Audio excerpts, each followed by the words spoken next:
Hello, my name is Giannis Combe. My group members are Javier, Gutierrez, and Candelario, and our project is on Gearbox design. Our objective in designing this gearbox is for it to transmit 7 horsepower between a max input speed, shaft speed of 1,000 and output speed of 62.5, to be bought and assembled according to AGMA design criteria, to have the smallest probable volume and weight, to be able to endure light shocks and operate at room temperature, and for it to have the ability to perform in high precision application. Now, what is a gearbox? A gearbox uses mechanical advantage to increase output torque and in turn reduces our revs per minute. They come in different sizes, weight, and gear ratios according to which application they will be used for. And also the lifetime of a gearbox is determined by the load on the gear teeth and the revolutions of gear wheels, along with its maintenance and how well they're taken care of while they're being used. So a real life application for this would be a scooter. They usually have a smaller gearbox that transmits the power from the motor to the wheels. For our project, we want to achieve a 16:1 ratio. We want to effectively transmit 7 horsepower and have the input and the output have opposite direction of rotation. So over here we have the overview of our literature survey. We just pointed out a couple of companies and their price costs for different designs. McMaster car, which is what we use for our gears, was for a servo motor. It cost around $670, and we have other companies that go up to $2,000 to $3,000 for another application. Here we introduce our conceptual design of our gearbox.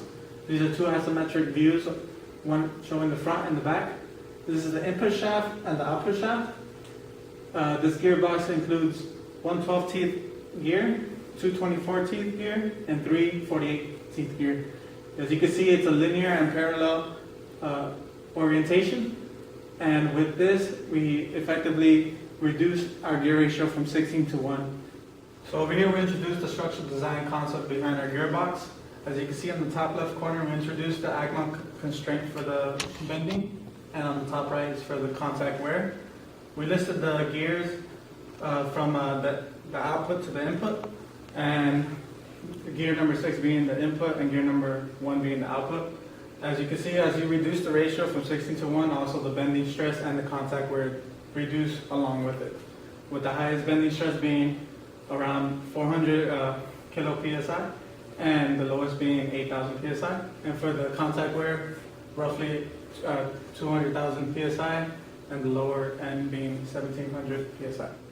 Some examples of the application used for gearbox could be found in the main parts of a wind turbine, the transmission of an automobile, usually found in the manual transmission, and the reduction gear in the Ferris wheels and amusement parks. For our design, we went through the McMaster car catalog and chose 2 shafts.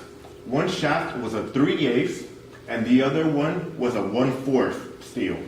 We purchased 6 spur gears, 1 of 12 teeth, 2 of 24 teeth, and 3 of 48 teeth. The total price was $178 for the 6 gears, $10 for the 2 shafts, for a total price of $188.95. There are companies such as SKF that work with customers to devise the best possible maintenance strategy based on the key performance indicators and driveline requirements. Using the correct lubricant, the right amount, and the placing in the right and the correct place provides optimal performance and longer service life for the bearings and gears. From designing our gearbox, we learned a lot of things.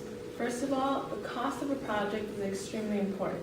The budget or the amount you are given for a project will pretty much determine what materials you use, how much of the materials you use, and the quality of materials you actually place in your project.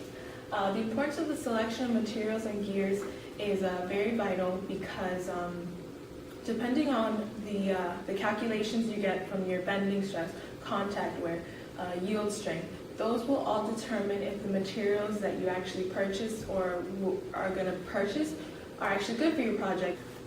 So in conclusion, we designed a gearbox that followed the AGMA criteria. We validated the bending and the contact wear on each specific gear when each gear meets. And As we stated before, this is a good application that suits for miniature scooters, which have smaller gearbox, which is useful to have a lightweight and smaller design. Thank you, and hope you enjoy.